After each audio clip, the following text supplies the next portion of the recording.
저는 오늘 고린도후서 1장의 이 말씀에 의지해서 주의 자랑 또 주님의 기쁨 되게 하소서라고 하는 주제로 함께 은혜를 나누고자 합니다. 따라서 합시다. 주님의 자랑, 주님의 기쁨이 되리라. 얼마 전에 프랑스 파리에서 열렸던 파리 올림픽이 끝났죠.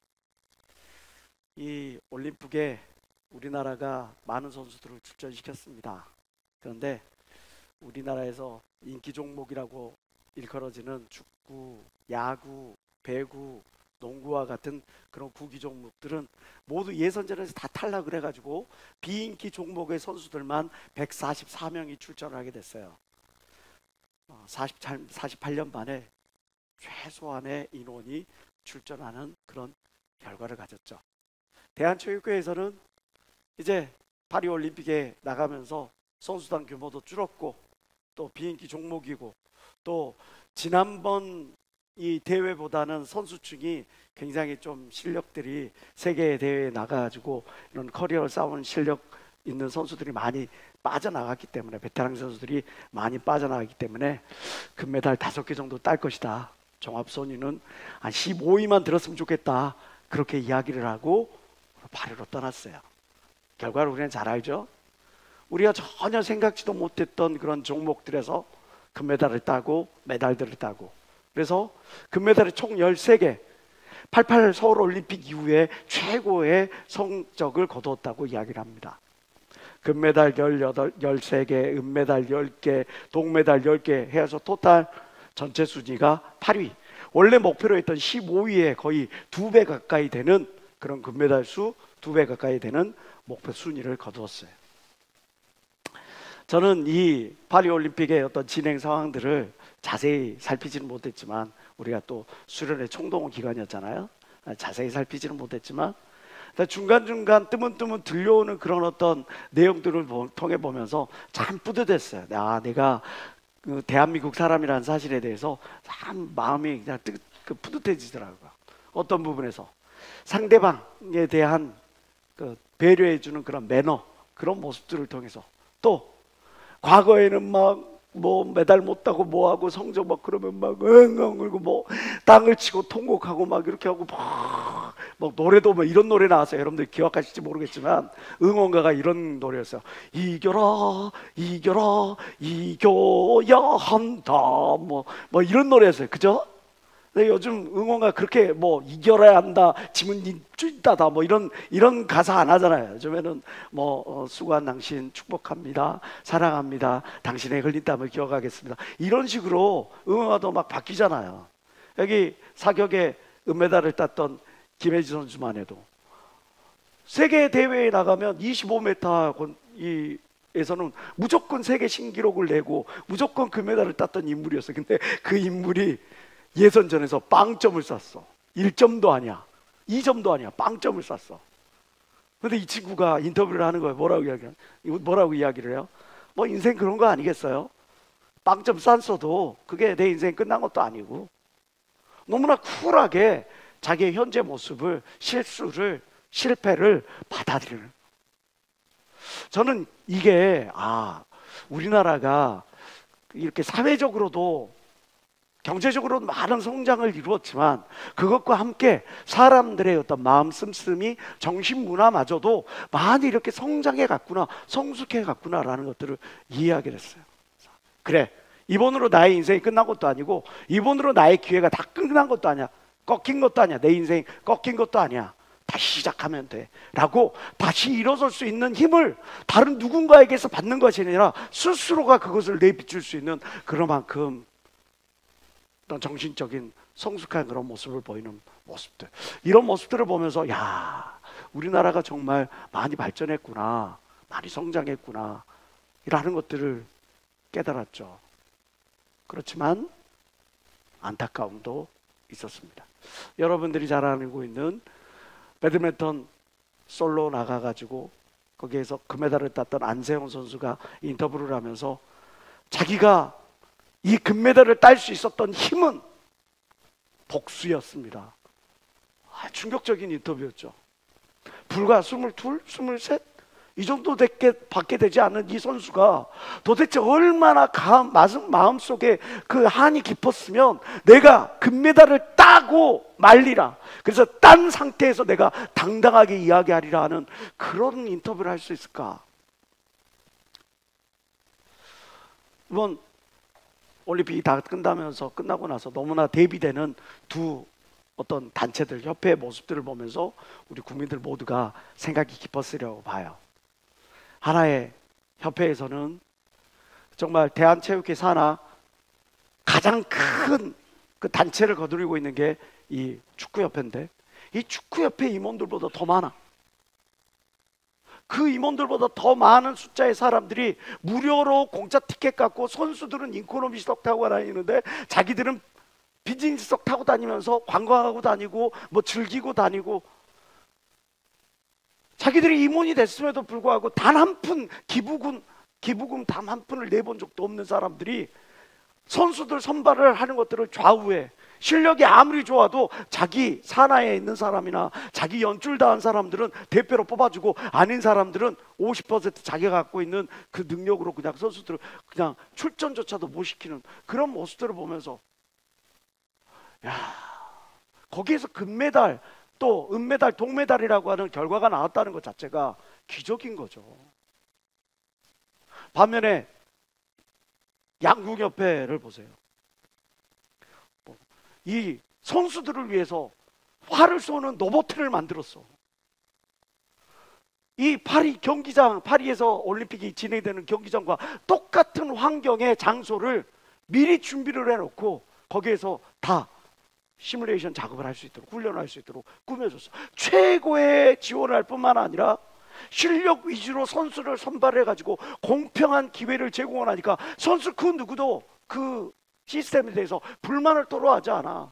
모두가 우리 협회장님 덕분입니다, 우리 협회장님 덕분입니다, 다 이야기를 해요. 저기에서는 협회장이 기부금 빵원, 그런데 여기에서는 협회장이 기부금이 1년에 60몇 억을 지원을 해요. 그것들을 보면서 여러분들은 뭘 느껴요? 야, 누구는 참 우리나라에 참 없어졌으면 하는 그런 부끄러운, 누구는 이런 사람이 있어서 너무나 감사하고 존경하게 되는. 우리가 사람들을 대할 때나 우리가 속한 어떤 조직이나 단체도 마찬가지. 만약에 연쇄 살인마나 또는 어떤 사회의 큰 이슈를, 무리를 일으키는 음주운전을 해가지고 뭐 쓸데없이 사람들을 뭐 쳐 죽이고 뭐 막 이렇게 문제를 일으키는 그런 사람들이 만약에 나랑 너무나 가까운 사람이야. 당신 그 사람 알잖아. 난 잘 그 사람 모릅니다. 그지 않겠어요? 당신 그 사람하고 친하잖아. 나 그 사람 모릅니다. 부끄럽게 여길 거예요. 반대로 정말 어려운 형편, 어려운 사정 가운데서도 오늘 이렇게 파리올림픽에서 금메달을 땄던 그런 선수들처럼 금메달을 따오고 또 열매를 거둬오고 삶의 현장 가운데서 막 스스로를 이기려고 막 몸부림치는 그런 사람들을 우리가 알고 있다면, 나 그 사람 알아. 말 한마디 섞여본 적도 없어요. 뭐 카톡 나눠본 적도 없어요. 그저 얼굴만 아는 그런 사이일 뿐이어도 그냥 나 그 사람 알아. 그렇잖아요. 보검이 우리 교회 다녀. 몰랐어? 그러는 거죠. 보검이를 알아요? 사진이랑 같이 찍어봤어요? 통화라도 해봤나요? 그런데 유명한 인물이라는 거 그거 맞아. 또 그 친구가 밖에서 사회에서 무리를 일으킨다기보다는 사회에 나가서 정말 선한 영향력을 쌓고 있는 그거 하나만으로도 나 그 사람 알아. 그 사람하고 같은 교회 다녀. 그렇게 어깨 뽕 대가지고 으쓱으쓱. 내가 누군가를 대할 때 그 사람을 부끄러운 사람으로 대하는지, 부끄럽게 여기는지, 아니면 또 자랑스러운 사람으로 자랑스럽게 대하는지 하는 것처럼, 나도 또한 그 누군가에게 부끄러운 존재가 될 수 있고 자랑스러운 존재가 될 수 있다는 사실. 여러분, 그렇다면 지금 이 자리에 있는 저와 여러분, 하나님에게 있어 당신은 어떤 존재일까? 하나님이 막 천사들 불러 모아놓고 야야야야야 봐봐 내가 쟤 주목해서 뭐라 그랬지?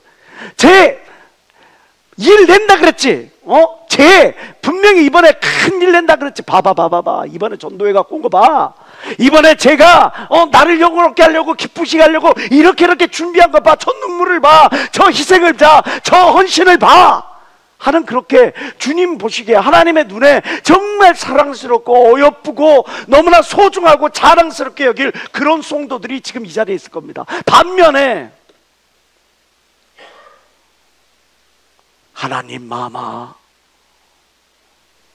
누구누구가 저기 알았으니까 돼. 나도 다 알아. 천사들이 와서 하나님께 우리의 기도를 가지고 하나님께 가져와. 성경에 보니까 우리의 기도를 대접을 들고 천사들이 하나님 앞에 드린다고 성경에 요한계시록에 나와 있어. 하나님, 누군가의 기도가 지금 이 기도가 하나님께 나가 됐어. 듣지도 마. 스팸 처리해버리고 지워버리고 부끄럽게 여기는 그런 대상. 지금 나는 내 주변에 있는 사람들에게 자랑스러움의 대상이 되고 있는가, 아니면 부끄러움의 대상이고, 나는 지금 이 자리에 하나님 앞에서 하나님 보시기에 자랑스러움의 대상, 기쁨의 대상이 되고 있는가, 아니면 혀를 차는 안타까움의 대상, 부끄러움의 대상이 되고 있는가.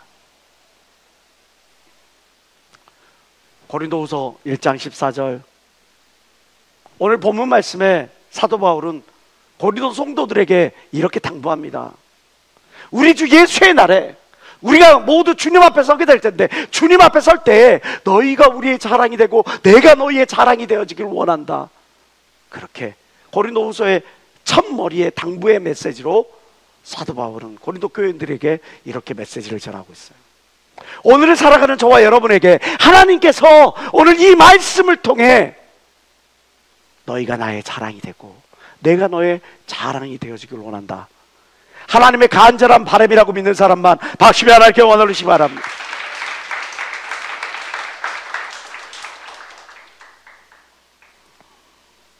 성경에 특별히 바울 서신에 보면, 바울이 쓴 13개의 편지들을 쭉 살펴보면 거기에는 많은 사람들, 많은 이름들이 등장합니다. 로마서 16장에만 26명, 목회서신에만 65명, 그리고 사도행전을 포함하면 무려 80명의 인물이 등장해서 그들이 사도 바울을 돕고 수행하는 그런 모습들이 나옵니다. 그 많은 수의 사람들이 사도 바울의 기쁨이 되었고 자랑이 되었습니다. 바울 곁에서 사도 바울을 수행했던 그 모든 인물들을 다 열거할 수는 없지만 그 몇몇의 사람들을 지금 이 시간에 저는 소개해 드리려고 해요. 그리고 여러분들이 내가 바울처럼은 못할 수 있어. 그렇지만 바울을 도와 수행했던 저 사람만큼, 저 사람의 그 발자취는 내가 쫓아가야겠다, 인생의 롤모델 살아봐야겠다 하는 그런 결단하는 시간이 되어졌으면 좋겠습니다. 내가 총회장 이초성 목사님처럼 본토와 처자 모든 거 다 버리고 정말 사도처럼 전 세계를 누비며 복음을 전하는 그 일만큼은 못하겠어.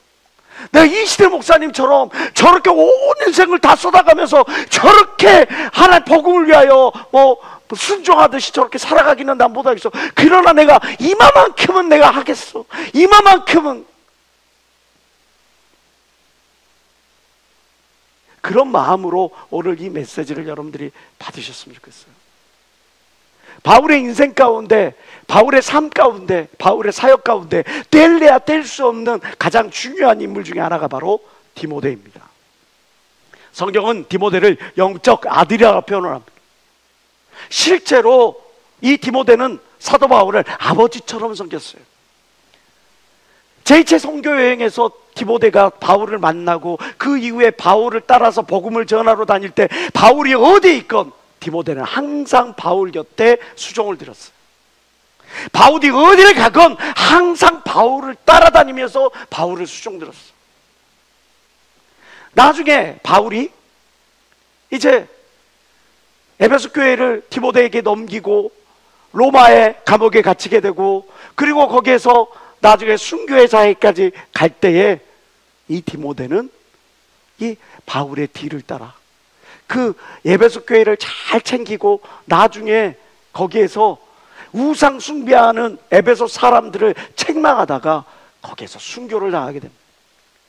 성경은 이렇게 디모데를 평가합니다. 디모데는 뜻을 같이하여 너희 사정을 진실히 생각하니 이 같은 사람이 내게 없어. 성도들을 생각하는 마음이, 성도들을 위하는 마음이 얼마나 큰지 이 같은 사람이 나한테는 없어. 얼마나 큰 자랑입니까? 22절 다 같이 읽어봅시다. 시작. 디모데의 연단을 너희가 하나니 자식이 아비에게 함 같이 나와 함께 복음을 위하여 수고하였느니. 아버지처럼 당신의 스승을 섬기는 거예요. 우리 정도는 할 수 있지 않을까요? 두 번째로 중요한 인물 중에 하나가 바로 디도입니다. 디도는 디모데와 함께 어디서건 언제건 어느 상황이건 사도 바울을 수행했던 중요한 인물이었어요. 특별히 이 디도는요, 사도 바울이 너 이리 가라 그러면 이리 가고 저리 가라 그러면 저리 가고 이 모든 일을 완벽하게 수행합니다. 그래서 이 디도에게 붙여진 별명이 뭐냐? 해결사. 교회에서 문제가 생기면 사도 바울이 누구를 보내냐면 무조건 디도를 보내요. 디도야 네가 가라. 그러면 사도 바울도 해결하지 못했던 고린도 교회의 문제를 디도가 해결합니다. 그레데 교회를 세우고 그 크레타 섬이라고 하죠. 그 그레데 교회의 그 모든 것들을 책임지는 것도 바로 디도에게 맡깁니다. 고린도후서 8장 23절은 이야기하죠. 디도로 말하면 나의 동무요 너희를 위한 나의 동역자요 우리 형제들로 말하면 여러 교회의 사자들이요 그리스도의 영광이니라. 그는 하나님의 영광을 받게 하는 그런 존재다. 여러분들의 이름 뒤에 붙여 그는 그리스도의 사자요 하나님의 영광을 나타내는 그런 존재들이다 라는 평가를 여러분들이 들을 수 있다면 얼마나 멋질까. 아까 이야기했던 것처럼 고린도 교회를 가라 그러면 고린도 교회를 갑니다. 그레데 교회를 가라면 그레데 교회를 갑니다. 니고볼리에서 야 디도야 나가 잠깐 너를 좀 보고 싶다 그러면은 자기 일 하다 말고 네 그러고 쫓아와서 사도 바울을 돕습니다. 나중에 이제 사도 바울이 죽기 전에 이 디도에게 이야기를 합니다. 야 디도야 내가 여기저기 다 돌았는데 근데 저 달마디아 지방은 내가 가지를 못했다. 오늘날로 말하면 유고슬라비아 지방에 내가 거기에 가서 복음을 전하는 것이 내가 마음에 진짜 걸린다. 너가 대신 갔다 오지 않을래? 그러니까 네 그렇게 해가지고 자기 목회 자기 사역 자기의 모든 것들 다 내려두고 이 사도 바울의 명령을 최우선순위로 삼아서 거기에 가가지고 그 유고슬라비아 가는 길도 멀고 험하고 그냥 모든 환경들이 자기에게 맞지 않음에도 불구하고 그 모든 일을 감당하고 돌아오는 거예요. 충성된 인물. 끝까지 사도 바울을 지켰던 디모데와 같은 존재. 끝까지 사도 바울의 명령에 충실했던 충성된 이 디도와 같은 그런 존재. 에바르보로 디도라는 사람도 있습니다. 이 사람은 아낌없는 희생과 헌신으로 사도 바울을 도왔던 그런 인물이죠. 빌립보서 2장 30절은 이야기합니다. 저가 그리스도의 일을 위하여 죽기에 이르러도 자기 목숨을 돌아보지 아니해 나를 섬기는 너희의 일에 부족함을 채우려 함이니라. 이 에바브로디도는 빌립보 교회의 사자로 로마 감옥 속에 이제 갇혀 있는 사도 바울을 돕기 위하여 빌립보 교회에서 사자로 보냈어요. 가봤더니 사도 바울이 감옥 속에서 힘들어하는 그런 상황이 있으니까 거기에 모든 물질의 그 모든 것들을 다 도와줄 뿐만 아니라 사도 바울의 심부름꾼 노릇을 자청해서 그 옥석에서 밖으로 나갈 수도 없고 사람을 만날 수도 없고 뭐를 편지를 전달할 수도 없고 하는 그 모든 일들을 자청해서 그 모든 일을 다 하는 거예요. 속된 말로 시다발이라고도 하죠. 종의 역할을 스스로 하는 거예요. 근데 그런 가운데서 육체가 현저하게 약해졌어. 근데 자기의 목숨을 돌아보지도 않고 사도 바울의 원하는 그 모든 일을 다 수행해. 얼마나 충성되었나. 뭔 일을 시키면 이 핑계 저 핑계로 삐져나가려고 빠져나가려고 하는 그런 사람들이 얼마나 많습니까? 근데 에바 브로디도는 자기의 목숨을 내어놓을 정도로 그렇게 희생하고 헌신했던, 브리스길라와 아굴라를 빼놓을 수 없죠. 이들은 부부였습니다. 근데 이 부부는 성경에 무려 6번이나 등장해. 그 이름이, 사도 바울이 그들의 이름을 6번이나 기억을 하면서 이들이 지속적으로 사도 바울의 물질을 돕고 사역을 돕는 그 모든 일을 다 담당해. 사도 바울이 마음껏 주의 일을 할 수 있도록 그 모든 필요를 다 제공해 줬어. 로마서 16장 4절은 이야기합니다. 저희는 내 목숨을 위하여 자기의 목이라도 내어놓았나니 나뿐 아니라 이방인의 모든 교회도 저희에게 감사하느냐. 목이라도 내어놨다, 이 표현은 뭐냐면 자기의 재산을 아낌없이 다 드렸다는 거예요. 하나님의 나라의 일을 위하여 아낌없이 다. 브리스길라는 로마의 귀족 출신입니다. 가진 것이 많았습니다. 배경도 있습니다. 그러나 그런 것들을 개의치 아니하고 아낌없이 다 헌신했어. 주의 종에게 자기의 집을 교회로 제공하기까지 했어. 또 하나의 인물이 아니죠. 교회죠. 고린도 교회입니다. 이 교회는 어려운 가운데서도 저 예루살렘 교회의 그 성도들이 큰 기근으로 고통을 당한다고 하니까 자기들이 어려운 가운데서도 돈을 모아가지고 예루살렘 성도들에게 그 구제 헌금을 내어줬어요. 저희와 모든 사람을 섬기는 너희의 후한 연보를 위하여 하나님께 감사를, 하나님께 영광을 돌리고, 후한 연보, 할 수 있는 최선을 다해 그들에게 더 어려운 형편에 있는 다른 성도들을 돌봤어. 이 정도까지는 할 수 있지 않을까? 스데바나라고 하는 인물, 그 인물에 대해서 성경은 나와 너희의 마음을 시원케 한 인물이었다, 그렇게 합니다. 어떻게 시원케 했냐? 성도들을 섬기는 것이 얼마나 시원시원해. 짜게 굴고 인색하게 굴고 자기 먹을 거, 자기 누릴 거, 자기 뭐 할 때는 다 뭐 이렇게 쓰면서 정작 팀 모임할 때 뭐 할 때는 인색하게 뭐 팀 회비조차도 내지도 않냐는 그런 사람들도 있죠. 다 알잖아요, 솔직히. 자기 먹을 거, 자기 쓸 거, 자기가 누릴 것들에 대해서는 아낌없이 쓰면서도 정작 팀 모임에서 팀 회비 하나 내는 것조차 그것들에 대해서 모르는 척 이렇게 외면하는 그런 사람들, 어려워서, 사정이 안 좋아서 그럴 수 있어요. 다 압니다. 우리 모두 다 알아. 그런데 자기에는 부유한데 하나님에 대한 인색한 그런 사람. 스데바나는 그렇게 하지 않았습니다. 형제야, 스데바나의 집은 곧 아가의 첫 열매라, 첫 번째로 전도되어져서 그로 말미암아 고린도 교회가 세워진 겁니다. 성도 섬기기로 작정한 줄을 너희가 아는지라. 스데바나는 하나님의 말씀을 듣자마자 그가 작정한 게 있어. 야, 내가 성도 섬기는 거, 형제 섬기는 거 하나만큼은 내가 1등이 되리라. 내가 이 아가야 지방, 고린도 지방의 첫 번째 복음의 씨앗 아니겠느냐, 열매가 아니겠느냐. 그러면 내가 다른 사람과 달라도 달라야지, 다른 모습을 보여야지. 여러분들이 여러분들의 삶에 어떤 의미를 부여하고 있습니까? 여러분들에 대해서 어떤 의미를 부여하고 있습니까? 아, 나는 누가 저한테 뭐 어떤 책임을 뭐 맡겨놓은 것도 없어요. 조기자 목사님이 저한테 찾아와서, 네, 신명아, 너는 보니 나의 후계자가 돼야겠다, 그러지 않으셨어요.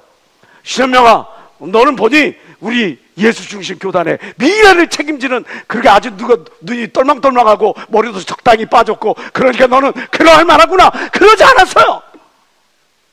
그런 일이 없었어요.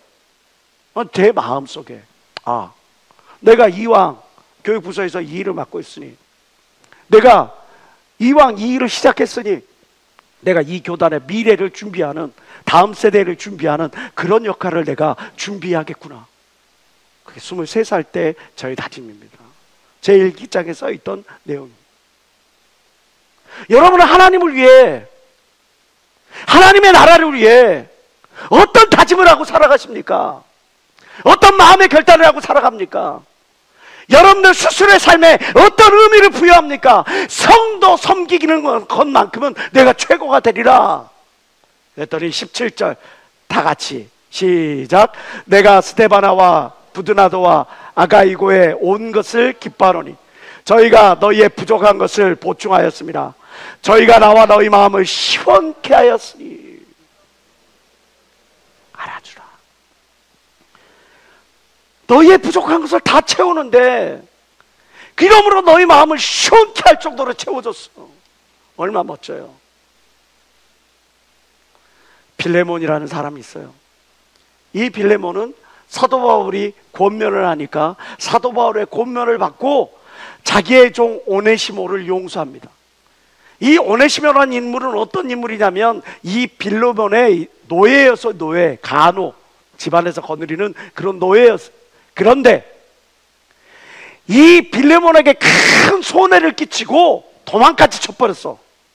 로마 시내에서 주인과 노예와의 관계는 사람과 동물과의 관계하고 동일했어요. 생사여탈권이 주인에게 있어요. 죽일 수도 있고 살릴 수도 있고 거주를 제한할 수도 있고 풀어줄 수도 있고. 그런데 주인에게 해를 끼칠 뿐만 아니라 도망까지 쳤으니 그 당시의 법으로 보면 도망친 노예, 이 노예를 누가 죽여도 이게 뭘 할 수도 없는 그런 존재야. 그런데 이 오네시모가 어찌하다 로마 감옥에 갇혀있던 이 사도 바울을 알게 되고 사도 바울이 전하는 메시지를 듣고 복음을 듣고 변화가 됐어. 아, 내가 큰 죄를 지었구나. 또 이 오네시모가 참 귀한 이유가 뭐냐면 자기가 죄를 짓고 나서 그냥 입 딱 닫고 그냥 하고 예수 믿었으니까 천국 구원 그렇게 하고 끝난 게 아니라 사도 바울에게 솔직하게 자기의 현실에 대해서 다 이야기를 하는 거예요. 제가 여차저차해서 큰 해를 끼쳤고 여차저차해서 목숨을 부지하기 위해서 이렇게 도망쳐 나오는 그런 삶을 살았습니다. 나 알고 보니까 빌레몬이 바로 당신이 전도하였던, 그래서 저 골로새 교회에 세워놨던 그런 장로라는 사실을 알게 되었습니다. 제가 어떻게 하면 좋습니까? 제가 가서 칼 맞고 죽어야 합니까? 그렇게라도 해야 된다면 가겠습니다. 어떻게 사죄를 해야 합니까? 가겠습니다. 그래, 그러면 내가 너를 위하여 편지를 써줄 테니 이 편지를 가지고 가서 빌레몬에게 용서를 구해버려. 자기에게 폐를 끼치고 도망까지, 잘못했으면 잘못했다고 빌 것이 아니라 도망까지 쳤던 그 오네시모가 찾아왔을 때 이 빌레몬이 화를 내면서 그를 당장 쳐 죽일 수도 있어요. 그 당시에 법이었으니까. 그렇게 하지 않으면 다른 종이 도망가. 다른 종이 똑같은 범죄를 해도 이거 어떻게 할 수가 없어. 그래서 일벌백계 할 수밖에 없는 그런 상황입니다. 그런데 빌레몬이 바울의 권면을 듣고 그 오네시모를 용서해 주는 거예요. 빌레몬 1장 21절입니다. 나는 빌레몬 너가 순종함을 확신하노니 그래서 너에게 썼노니 너가 나의 말하는 것보다 더 행할 줄을 내가 아노라. 사도 바울이 빌레몬을 얼마만큼 신뢰했는지가 바로 여기서 나와요. 넌 용서해 주라고 내가 너한테 이렇게 편지를 보내지만 너는 용서만 해줄 뿐만 아니라 그를 그리스도의 형제로서, 그리스도 안에 있는 형제로서 더 그 사람을 너가 다 저 우대해 줄 거를 나는 믿노라, 아노라. 여러분, 때때로 성도들이 어려운 문제를 가지고 주의 종을 찾아와요. 내가 이렇게 큰 어려움을 당쳤는데, 이 사람한테 이만큼의 빚을 졌는데 이거를 내가 당장 갚을 길이 없으니 이것들을 천천히 갚을 수 있도록 이렇게 갚을 수 있도록 이렇게 유예해 줄 수 있습니까? 목사님이 좀 말씀 좀 전해 주시겠습니까? 그래서 불러요. 아무리 목사라지만 이렇게 하시오 강제할 수 없어요. 재산권에 관계된 부분이고 개인적인 일이니까. 그래서 그런 부분들에 대해서 이가 아예 안 갚겠다는 것도 아니고 이렇게 해갖고 자구책을 갖는데 이렇게 한번 조금 믿어주고 이런 부분들을 좀 해주면 안 되겠습니까? 사회에서도 법률적으로도 내가 어떤 것들을 갚아나갈 수 없을 때 개인 회생 절차라는 것들을 통해서 국가에서 그 모든 부분들에 대해서 일정 부분 책임을 지고, 그리고 나서 개인 회생 절차 자구책에 대한 것들을 이렇게 해결책을 줍니다. 그런 것처럼 교회 안에서도 믿음의 사람들이니까 목사에게 그런 부분들을 갖고 올 때가 있어요. 그런 부분들을 이야기를 해요. 조심스럽게. 이거는 절대 강제가 아닙니다. 어떤 이들은 매몰차게 거절합니다.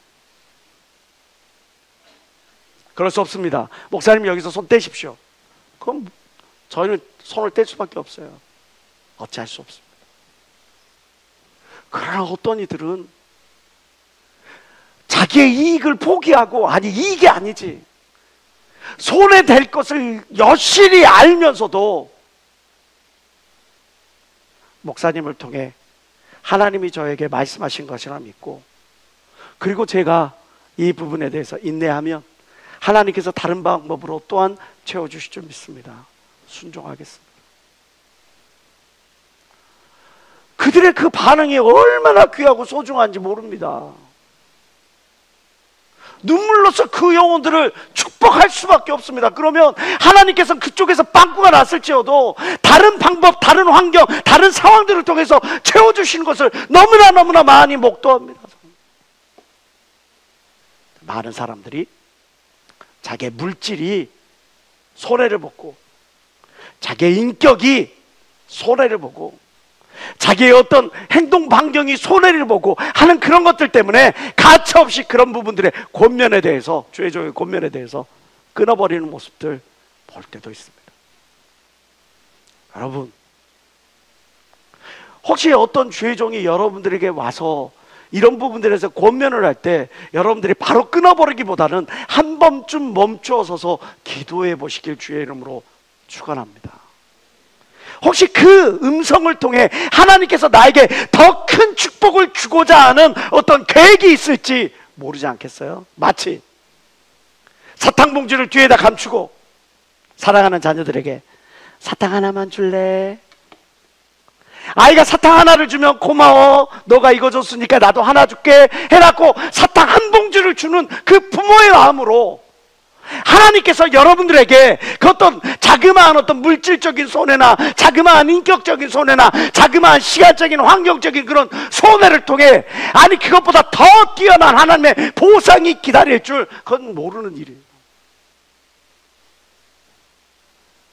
하나님의 조계의 권면을 사람의 말로 듣지 말고 하나님의 말씀으로 받아들일 줄 아는 여러분들이 되세요.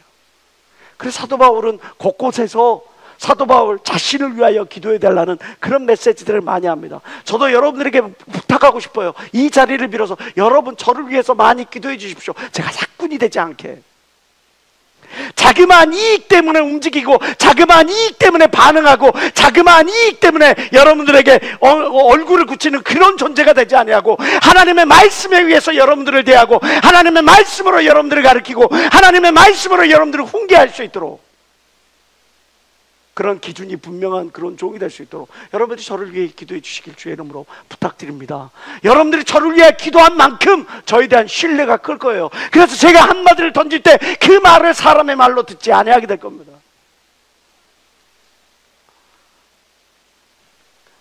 이 빌레몬은 사도 바울이 간 적이 없는 그 골로새 교회를 건축하는 그런 개척자가 됩니다. 자기 집을 내어줘서 골로새 교회가 움직일 수 있도록 그렇게 헌신했던 그런 인물이었죠. 사도 바울을 철저히 신뢰했던 인물. 또 오네시모라고 하는 인물이 있습니다. 아까 이야기했던 이 빌레몬에게 큰 손해를 끼치고 죄를 자청하고 용서받기를커녕 도망까지 쳤던 그런 인물. 근데 그 인물이 사도 바울을 만나서 무익한 사람에서 유익한 사람으로 바뀌었어요. 빌레몬서 1장 10절부터 12절까지의 말씀입니다. 갇힌 중에서 낳은 아들 오네시모를 위하여 빌레몬 너에게 간구하노라. 저가 전에는 너에게 무익하였으나 이제는 나와 너에게 유익한 존재가 되었다. 그래서 내가 저 오네시모를 너에게 돌려보내니 저 오네시모는 나의 신복이라. 별 볼 일 없는 인물이었고 무익한 인물이었고 해악을 끼치는 그런 인물이었는데 복음을 받아들이고 변화를 일으켰어요. 이게 중요한 게 아니에요? 우리가 복음을 받았으면, 우리가 하나님의 말씀을 들었으면, 우리가 하나님 자녀가 되고 백성이 되었으면 무익한 사람이 아닌 유익한 존재가 되어야 되지 않겠냔 말이에요. 내가 속한 팀을 활성화시키고, 내가 속한 청년부를, 내가 속한 교회를, 교단을 더 하나님의 의대로서 확장시키는 그런 존재가 되어야 되지 않겠냔 말이죠. 분열을 일으키는 존재, 분란을 일으키는 존재, 뒷담화하는 존재, 고통을 일으키는 존재, 그런 존재가 되어서야 우리가 정말 하나님 앞에 바로 설 수가 있겠냔 말이에요. 여러분, 우리 모두 하나님의 나라를 위하여 내가 속한 그 조직에서, 그 작은 셀에서, 청년부내에서 유익한 존재가 되어져 가시길 주의 이름으로 축원합니다. 에바브라는 사람이 있습니다. 이 사람은 옥에 갇힌 바울을 끝까지 수종들었던 인물이죠. 아까 이야기했던 이 골로새 교회를 세웠던 바로 그 인물입니다. 이와 같이 우리와 함께 종된 사랑하는 에바브라에게 너희가 배웠나니 그는 너희를 위하여 그리스도의 신실한 일꾼이요, 교회에 인정받는 일꾼이었다는 사실. 골로새 4장 12절과 13절은 말씀합니다. 그리스도 예수의 종인 너희에게서 온 에바브라가 너희에게 문안하니 저가 항상 너희를 위하여 애써 기도하고 너희로 하나님의 모든 뜻 가운데 완전하고 확실 있게 서기를 구하나니. 정말 여러분들 팀장들을 위하여, 임원들을 위하여 또한 기도를 해 주셔야 될 줄 믿습니다. 그들이 여러분들의 영혼을 위하여 기도하고 그들이 여러분들의 영혼이 바로 설 수 있도록 헌신하는 그 모든 것들을 여러분들이 가벼이 여기시면 안 되는 거예요. 임원들은 반대로 마찬가지고 나를 위하여 기도하는 것이 아니라 나에게 맡겨진 영혼들을 위하여 기도해야 되고, 그 영혼이 바로 설 수 있도록 내 자신이 모욕을 당하고 내 자신이 희생할지라도 그것들을 아쉬워하고 안타까워할 뿐만 아니라 그 영혼이 바로 설 수 있도록 헌신해야 될 줄 믿습니다. 13절 다 같이 시작. 그가 너희와 라오디게아에 있는 자들과 히에라볼리에 있는 자들을 위하여 많이 수고하는 것을 내가 증거. 얼마나 수고하고 헌신하는지를 내가 증거할 수 있다, 증명해 보일 수 있다. 와, 지금 있는 이 자리에 우리 청년들 누군가 제게 물으면 그 사람 정말 주의정 장 섬겼어. 그 사람 정말 청년부 보이지 않는 곳에서 잘 섬겼어. 그 사람 정말 그 맡겨진 그 영혼들을 위하여 눈물로 기도하고 그 영혼이 바로 설 수 있도록 정말 헌신해서, 그 사람 자기 것 아끼지 않고 내어놔서, 그 사람 자기의 물질, 자기 소유, 그 자기의 목숨까지도 아끼지 않고 내어놓았어 라고 주의 종이 증명할 수 있는 그런 인물이라면 그 인생 성공한 인생 아닐까요? 주의 종이 보증서를 써줄 수 있는, 제가 그를 보증합니다. 과거에 신학교를 들어가려고 그러면 목회자의 보증서가 있었어야 했어요. 추천서가 있었어야 돼요. 그래야지만이 신학교에 들어올 때 그 신학생들을, 그 신학생 후보자를 면접에서 합격시킵니다. 추천서 보증서를 갖고 오지 않은 신학생은 면접에서 마이너스 점수를 줍니다. 지금 어떻게 되는지 모르겠어요. 그래서 과거에 저에게 몇몇 사람들이 추천서와 보증서를 써달라고 그렇게 갖고 옵니다. 그럼 제가 그 내용들을 씁니다. 이 사람은 교회에서 어떤 일을 했고 어떻게 했고 어떻게 섬겼으며 어떻게 했고, 그러나 이 사람을 떨어뜨려주길 원한다면 저는 거기에 그 내용들을 쓰지 않습니다. 우리도 하나님 앞에 보증서를 가지고 설 거예요. 여러분들도 여러분들의 하나님 앞에 보증서를 가지고 서게 될 거예요. 여러분들 임종 예배가 왜 중요한지 아십니까? 내가 주님을 맞이하는 그 순간이니까 중요한 거예요. 그러나 그 시간은 담임 목사가 그 성도의 이마에, 그 심령에 이 성도의 삶이 어찌했다는 것을 하나님께 이야기할 수 있는 보증서를 받는 그 시간이라는 사실을 여러분들이 기억해 주셔야 돼요. 나는, 내 신앙은 정말 그러한 보증서, 추천서를 받을 만한 그러한 자격을 갖추었던 거예요. 골로새 교회를 개척했고, 바울이 로마 감옥에 갇히자 수감 중인 사도 바울을 그렇게 수종을 들고, 그리고 사도 바울이 명령을 하니까 라우디게아 교회, 히아레볼리 그 교회에 가서 사역을 하는 그런 모습들, 헌신하는 모습들, 이 에바브라의 모습. 가요라고 하는 인물이 있습니다. 우리가 가요라고 하는 인물에 대해서 많이 잘 모릅니다. 이 말씀을 잘 알죠. 네 영혼이 잘된 것처럼 내가 범사에 잘되고 강건하기를 내가 간구하노라. 이렇게 요한 사도가 인정할 정도의 그런 장로. 이 사람은 성도 대접하는 것으로 아주 유명한 사람이었어요. 성도들만 대접하는 뿐만 아니라 주의종도 잘 대접했어. 고린도 교회가 시작한 것이 바로 그의 집에서 시작되고, 로마서를 집필해, 누가? 사도 바울이 로마서를 집필한 것도 이 가요의 집에서 했어. 제가 여러분들에게 저를 잘 대접해달라, 잘 섬겨달라 이렇게 말하고 싶어서 이야기를 하는 게 아닙니다.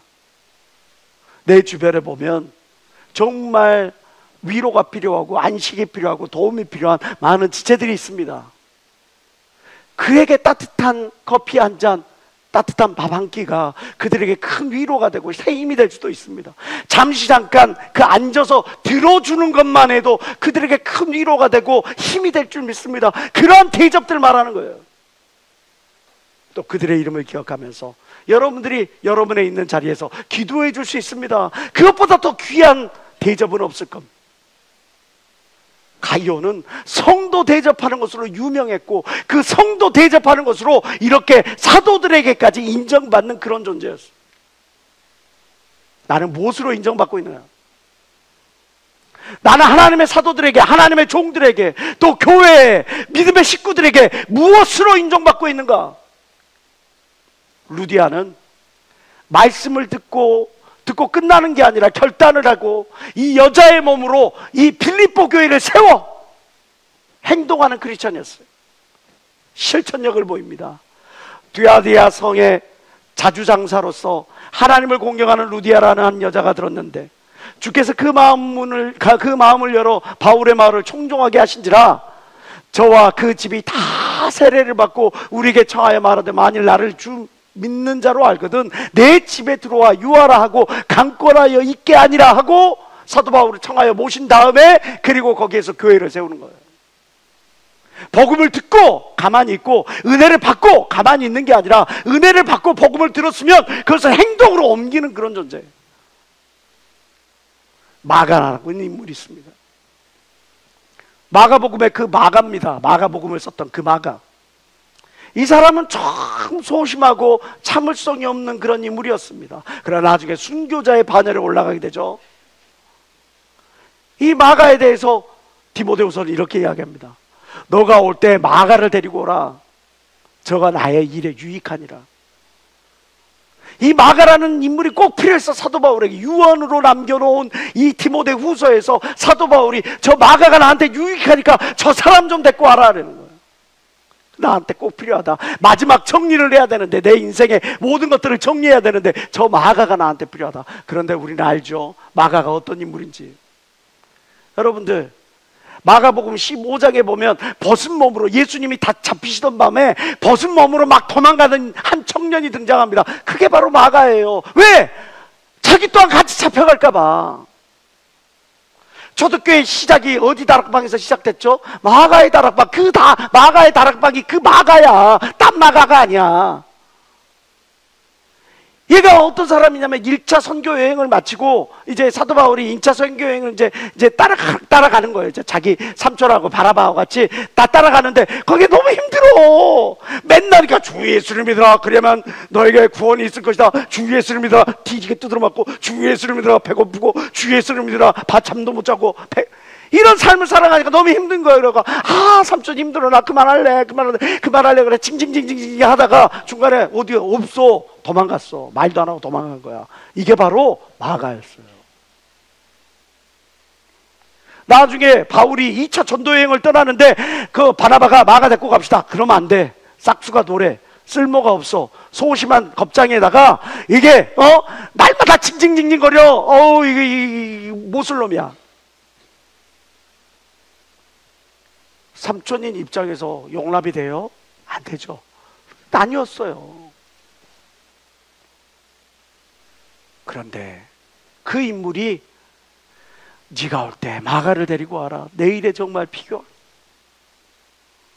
알렉산드리아라고 하는, 지금으로 따지면 저 홍콩 정도나 될까요?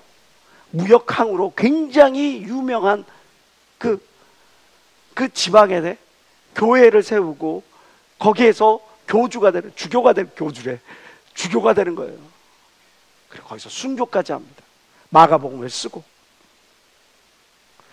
아무 쓸데없는 소심한 겁장이, 아무 쓸데없는 철없는 그런 망나니 같은 그런 그 존재도 하나님의 복음으로 변화되고 우리가 마가처럼은 될 수 있지 않겠어요? 마지막으로 살펴본 인물 누가바의 그 누가가 아닙니다. 누가복음의 누가입니다. 뭔 소리인지 모르는 사람도 있어요. 누가는 알다시피 아이스크림이 아닙니다. 누가는 의사였죠. 사도 바울과 함께 복음을 전하러 가요. 복음을 전하러 갔는데 사도 바울이 육체의 가시가 등장을 합니다. 사도 바울의 육체의 가시에 대해서 사람들은 많은 이야기들을 합니다. 어떤 사람은 그가 심각한 안지를 가지고 있었을 것이다. 또 어떤 사람은 그가 간질을 가지고 있었을 것이다. 시도 때도 없이 발작을 하고 시도 때도 없이 사람들에게 복음을 전하다 밥 먹다 뭐 하다가 거품을 모으고 쓰러졌을 것이다. 사도 바울이 육체적으로 가장 연약했을 때, 사도 바울의 인생에 있어서 가장 큰 고통을 겪는 로마 감옥에 갇히는, 2번이나 감옥에 갇히는 그 상황 가운데서 이 사도 바울 옆에서 사도 바울의 지켰던 인물이 다른 그 누구도 아닌 누가였어요.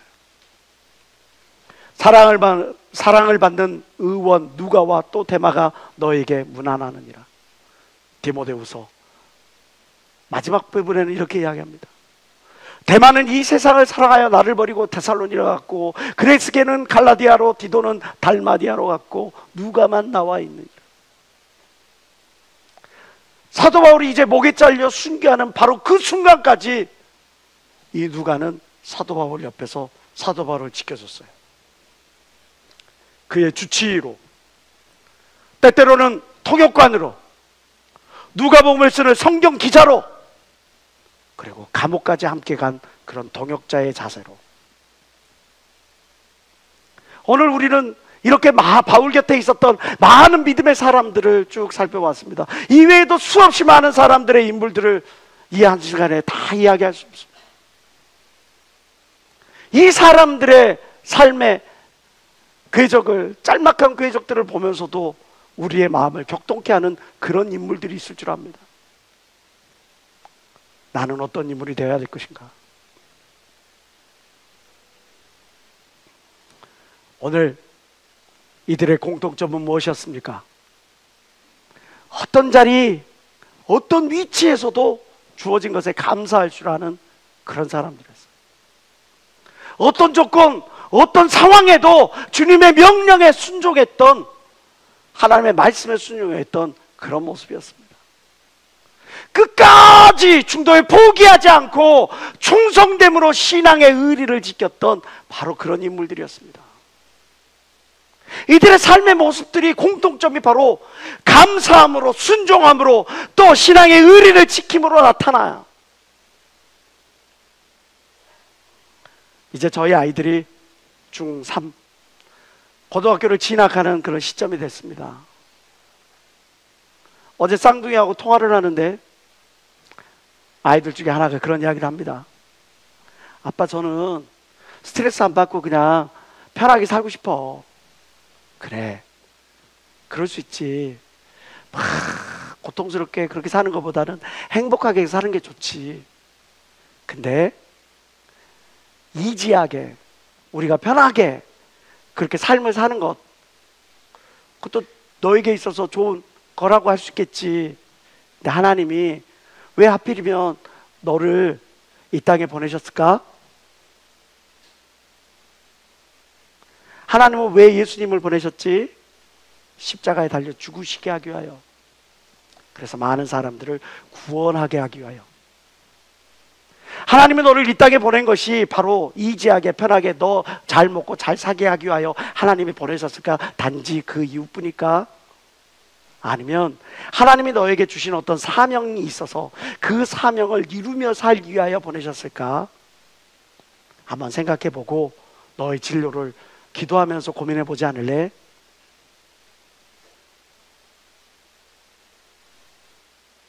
여러분, 이지하게라는 표현 많이 쓰죠. 편하게, 욜로, 즐기면서. 하나님이 단지 이지하게, 편하게, 욜로, 그걸 외치면서 살아가게 저와 여러분들을 이 80만이나 되는, 80억이나 되는 이 인구들 가운데 불러 모으셨다고 여러분들이 생각하십니까? 창세전부터 하나님의 어떤 계획 가운데 여러분을 지명하여 부르시고 하나님의 택하신 자로서 은혜를 세우시고 하는 모든 것들이 이지하게, 편하게, 욜로 즐기면서 살아가게 하기 위함일까요? 아니면 특별한 사명과 목적이 있으셔서 부르셨을까요? 저 사도 바울의 곁에 있었던 그 수많은 많은 사람들, 그들만이 주님의 기쁨이 되고 그들만이 주님의 자랑이 될 수 없어요. 우리 또한 주님의 기쁨이 되고 주님의 다 자랑이 될 수 있으리라 믿습니다. 뇌라는 게 신기해서 나는 이거 하리라 마음 먹는 순간에 이 뇌세포 모든 것들이 그 모든 것들에 반응을 하고 세팅이 된다고 합니다. 나는 주님의 자랑이 되리라 다짐만 해도 내 모든 감각들은, 내 모든 것들은 이제 그런 방향으로 모든 것들이 다 세팅이 되는 거예요. 그렇다 해서 구호만으로, 다짐만으로 내가 주님의 자랑이 되고 기쁨이 되지는 않습니다. 아멘 한 그 다음 삶이 더 중요한 겁니다. 결단하고 그 다음에 따르는 실천이 더 중요한 겁니다. 초기자 목사님께서 배움의 끝은 실천이다라고 말씀하시죠. 아무리 내가 많은 것을 듣고 내가 아무리 많은 것을 깨달았고 아무리 많은 것을 결단했다 할지라도 그것들을 실천에 옮기지 않는다면 우리는 결코 주님의 자랑이나 주님의 기쁨이 될 수 없습니다. 오늘 우리는 저 믿음의 사람들의 삶의 반작주를 통해서 그들의 공통점을 다시 한번 살펴봤습니다. 어떤 자리, 어떤 위치에서도 주어진 것에 감사하는 것. 나는 지금 내게 주어진 것에 감사하고 있는가? 어떤 조건, 어떤 상황 속에서 주의 명령에 순종하고 있는가? 정말 내게 맡겨진 그 자그마한 직분, 내게 맡겨지는 그 모든 하나님의 요구 앞에서 아멘 하고 순종하고 나아가는가? 끝까지 충성됨으로 신앙의 의리를 지키고 있는가? 우리가 모두가 다 알고 있는 사실입니다. 그러나 모두가 이것들을 행동으로, 행함으로, 실천으로 옮기지는 못하고 있는 것들입니다. 이렇게 지극히 평범한 것이지만 이 지극히 평범한 것을 내 삶의 실천으로 옮길 때 평범함이 가치 있는 것으로 바뀌는 걸 믿는 사람만 박심의 하나님께 원을 주시기 바랍니다.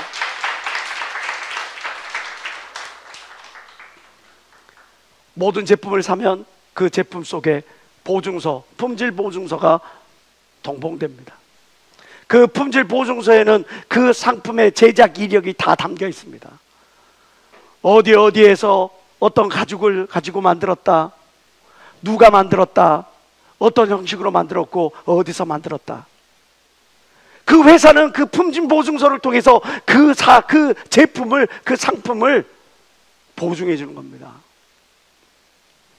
우리 또한 하나님 앞에 나아갈 때 보증서를 제출해야 될 겁니다. 그 보증서가 뭡니까? 그게 바로 내 삶의 발자취고 믿음의 사람들의 증언이라고 성경은 이야기를 하고 있습니다. 내 하나님이여, 이 일을 인하여 나를 기억하옵소서.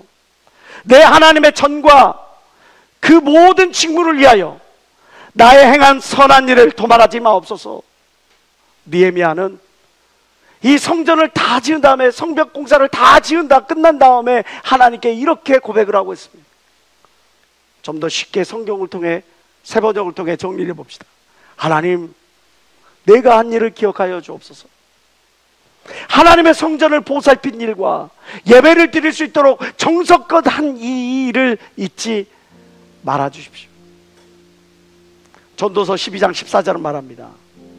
하나님은 모든 행위와 모든 은밀한 일을 선악과를 심판하시리라.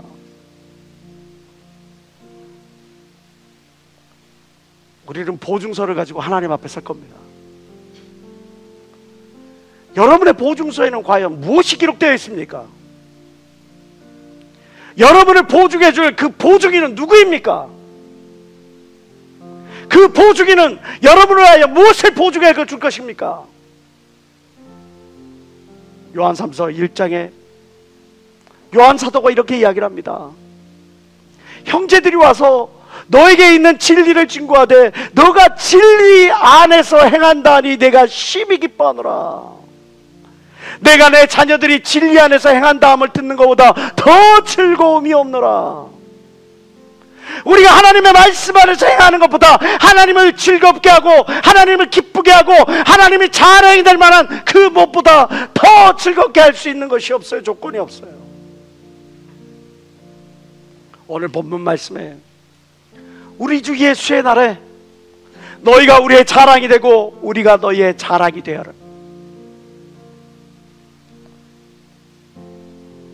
어제와 같은 삶을 살아서 내가 주님의 자랑이 될 수 없다면,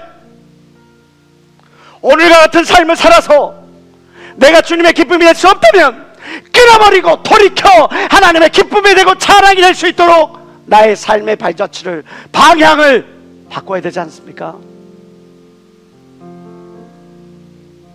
우리의 삶의 목적, 최우선 순위는 하나님의 기쁨이 되는 것이고 자랑이 되는 것이어야 합니다. 내가 하나님의 기쁨이 되고 자랑이 되는 것에 그 무엇이, 어떤 습관이, 어떤 자그마한 결단이, 마음 씀씀이, 말해 어떤 그 무엇이 부족함이 있다면 이 순간에 끊어버리고